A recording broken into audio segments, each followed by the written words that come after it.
যে আলু আমাদের দেশের আলু কিন্তু প্রধান একটা তরকারি।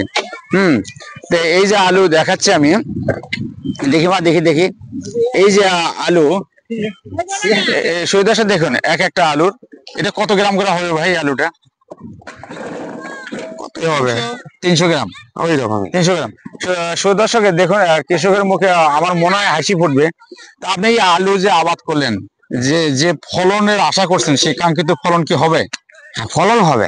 দর্শক আসসালামু আলাইকুম, আপনারা দেশ এবং দেশের বাইরে থেকে যারা আমার এই ভিডিওটা প্লে করবেন তাদের প্রতি আন্তরিক শুভেচ্ছা ভালোবাসা জানিয়ে গাইবান্ধা ডিস্ট্রিক্ট কামদা ইউনিয়ন ছাতনচুরা গ্রামে এক যুবক কৃষক সে কিছু জায়গা জমি, মানে যেটাকে বলা হয় আলু আবাদ, আমাদের বাংলাদেশের যেটা প্রধান খাদ্য শস্যের মধ্যে, তরকারির মধ্যে, যেটা আমরা আলুকে ভালোভাবে বেছে নেই।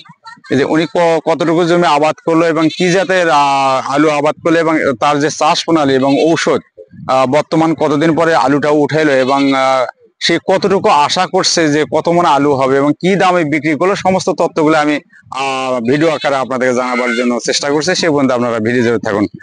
আসসালামু আলাইকুম। ভাই ভালো আছেন? হ্যাঁ আচ্ছা, তা আমি যে ঠিকানাটা বললাম এটা ঠিক আছে তো না? হ্যাঁ তা করি। তো দেখলাম যে অনেক লোকের উপস্থিতি এবং অনেক এরিয়া নিয়ে আপনারা আলু, এটা আমি ভিডিও করার জন্য এখানে দাঁড়ালাম। তা আপনি এখানে কতটুকু জমি আবাদ করছেন? এখানে আমি আবাদ করছি 1 একর 25। 1 একর 25। হ্যাঁ, এখানে তো আবার ইয়ে আছে যে 50 শতকের 1 একর না 33 শতকের? 50 শতকের 1 একর। হ্যাঁ, আপনার এই আসুন তো আমরা ঘুরে ঘুরে আপনার কাছে কিছু তথ্য নিয়ে আসেন ভাই, চল। তো এখানে যে আপনি 1 একর 25 শতক জমি আবাদ করলেন, ঠিক না? হ্যাঁ। এই চাষ প্রণালীটা বলেন তো আপনি, চাষ কিভাবে চাষ করলেন, কতটা চাষ করলেন, বা চাষ করার সময় কি কি জৈব সার বা রাসায়নিক সার দিলেন সেটা বলেন। ও ধান কাটা মারার পর আগে মেচি দিয়ে একটা চাষ করলাম, চাষ করার পর সার দিলাম। যেমন ডিএপি দিলাম, টিএসপি দিলাম, পটাশ দিলাম, ইউরিয়া দিলাম, তারপরে জিঙ্ক দিলাম, বোরন দিলাম, দিয়ে আবার 2টা চাষ করলাম, করে আলু লাগাইলাম। আচ্ছা, এটা আপনার 1 একর 25 শতক জমিতে আপনার এই সারের পরিমাণটা বলেন তো। 1 একর 25 শতক মাটিতে আমার সারের পরিমাণ প্রথম অবস্থায় তো আমি 30,000 টাকার সার মানে প্রথম থেকে শুরু করে বান্ধা দেওয়া পর্যন্ত, আলু মাটি দেওয়া পর্যন্ত 30,000 টাকার সার। 30,000 টাকা সার, সেখানে আপনার রাসায়নিক, জৈব বা গোবর সবকিছু মিলে? না, গোবর বাদে 30,000 জৈব যেটা আর কি বলা হয়, জৈব বাদে। আচ্ছা, তারপরে এটা চাষ প্রণালী আপনার শেষ হয়ে গেল, তাই না? হ্যাঁ হ্যাঁ হ্যাঁ। তো আপনি এটা কি জাতের আলু লাগালেন? এটা হচ্ছে সানশাইন জাতের আলু। সানশাইন, হ্যাঁ, এটা নতুন নাম শুনলাম। হ্যাঁ। তো এই যে আলুটা যে লাগালেন আপনি, এই আলু লাগানোর পদ্ধতিটা বলেন তো দেখি শুনি, কিভাবে লাগালেন?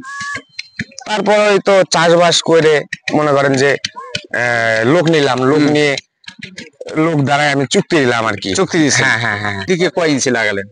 ওইটা তো আমি জানি না, আমি নতুন চাষি, ওনারা মাপজোক ওনারা ভালো জানে।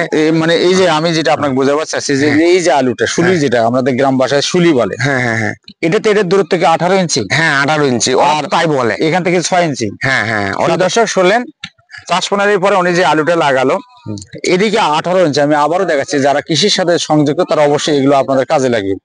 এটা 18 ইঞ্চি, এটা 6 ইঞ্চি। হ্যাঁ হ্যাঁ হ্যাঁ। আচ্ছা, লাগে মাটি দিয়ে দিলেন? হ্যাঁ, মাটি দিয়ে দিলাম। আচ্ছা, মাটি দেওয়ার পরে কতদিন পরে আপনার এই গাছ উপযোগী হলো যে মাটি দেওয়ার জন্য, যেটাকে আমরা শুলি বান্ধা বলি? মাটি দেওয়ার পরে মনে করেন যে প্রথমত একটা সেচা দিচ্ছে, ওই অবস্থায় সেচা দিয়েছে? হ্যাঁ, ওই অবস্থায় একটা সেচা দিচ্ছি।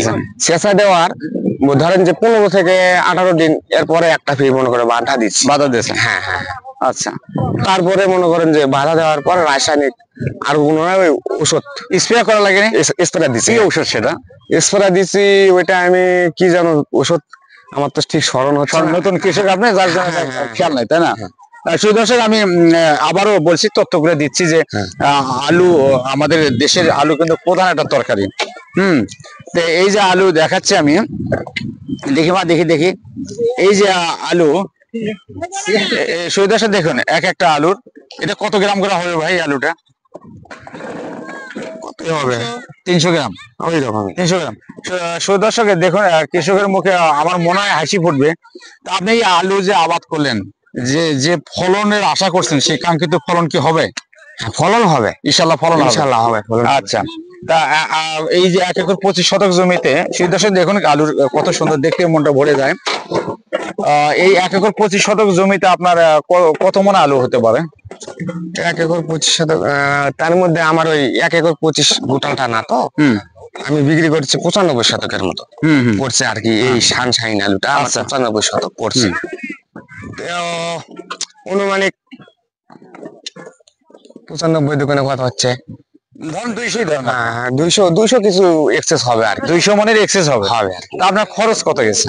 খরচ আমার অলরেডি এই 1 একর 25 শতক মিলে খরচ অলরেডি 1,40,000 চলেই গেছে। 1,40,000 যদি হয় তাহলে বর্তমান বাজার কি আলু? বর্তমান বাজার ধরেন যে 560-70। আচ্ছা দিদি, আপনি কি যেন বলতেছিলেন, বলেন তো শুনি। আপনার নাম কি? পুষ্প। পুষ্প। তা আপনি কি সব সময় এই যে জমিতে কাজ করেন বা মাঠে কাজ করি। মাঠে কাজ করেন? কি কি কাজ করেন? ওই ঘাস তোলা করি, ঘাস তোলা, তার মধ্যে তোমার আলু তোলা। আলু তোলা। তা আপনি তো মেয়ে মানুষ, আপনি কাজ করেন কেন? আপনার স্বামী নেই? স্বামী থাকলে কি হবে, আমার কষ্ট জি। কষ্ট? খেটে খেলে কমায় রে, এক আছে আমার। আপনার জায়গা জমি গরু বাছুর কিছুই নেই? না বাবা, কিছু নাই। এই কর্মের উপরে দিন যায়? এই একের উপরই, হাতের উপরই। তা আপনি যে একটু কষ্টের কথা বলতেছিলেন, বলেন তো আপনার কষ্টটা কি? কষ্ট, মেলা কষ্ট দাদা। বাড়ির জায়গা বসো, বাড়ির জায়গা নেই, খাসি জায়গা বসবাস করে আছি।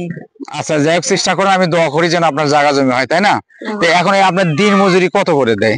দিন মজুরি বাড়ির কাছে আমার দাম হলে 200 টাকা করে, আর দূরে যখন কাজ করি তখন হলে ওই 300 টাকা, 350 টাকা। মাঠে ঘাস তোলা কাজ করি 350, আর চাতালে কাম করি হলে 500 টাকা। তো এখন এই যে আলুর ওঠার জন্য যে আপনাকে নিয়ে আসছে, এনে কি কম দিতে যাচ্ছে টাকা? ভাই এখন দিবে, এখন কম আছে। বাড়িতে কয়ে আছে 200 টাকা করে। এখন মানুষ বেশি দেখে কথা, এখন 150 টাকা করে। সেটা আপনারা সবাই মিলে, যাতে আপনারা কম না পান বা ওনারও যেন পোষে, ওনার হয়তো বা লাভ লসের একটা হিসাব আছে, সবকিছু মিলে মানে আলোচনা সাপেক্ষে যেটা হয় সেটাই করবেন, ঝগড়াঝাড়ি করবেন না। তারপর আমি ওনাকে রিকোয়েস্ট করে যাবো যাতে আপনাদের ন্যায্য মূল্যটা ঠিক আছে দেয়, হ্যাঁ? আর যেটা আমার সাথে যেটা দরদাম করে আছে, আমাকে সেটাই ঝোল দেয়। আচ্ছা ঠিক আছে। তো ঠিক আছে, আমি দোয়া করি আপনারা সবাই এই যে কৃষি কাজ করেন, হাঁস মুরগি লালন পালন করেন, যেভাবে হোক সংসারের জন্য একটা ভালো পরিবেশের ছেলে মেয়ে খাইতে পারেন, সেই দোয়া করে গেলাম। ঠিক আছে? সেই দর্শক, ভিডিওটা লম্বা না করে আমি এখানে শেষ করছি। শুনলেন কৃষকের কথা শুনলাম, ব্যাপারীর কথা শুনলাম, যারা দিনমজুর কাজ করতে তাদের কষ্টের কথাগুলো আমি আপনাদের তুলে ধরার চেষ্টা করলাম। আপনারা যারা কৃষির সাথে সম্পৃক্ত, অবশ্যই জেনে শুনে চিন্তা ভাবনা করে ভালোভাবে প্রোটেকশন দিয়ে যদি আপনারা চাষবাস করেন, একটা সঠিক উত্তর পাবেন এবং সঠিক ফলন পাবেন। আপনাদের মধ্যে আন্তরিক শুভেচ্ছা ভালোবাসা জানিয়ে শেষ করছি। আসসালামু আলাইকুম।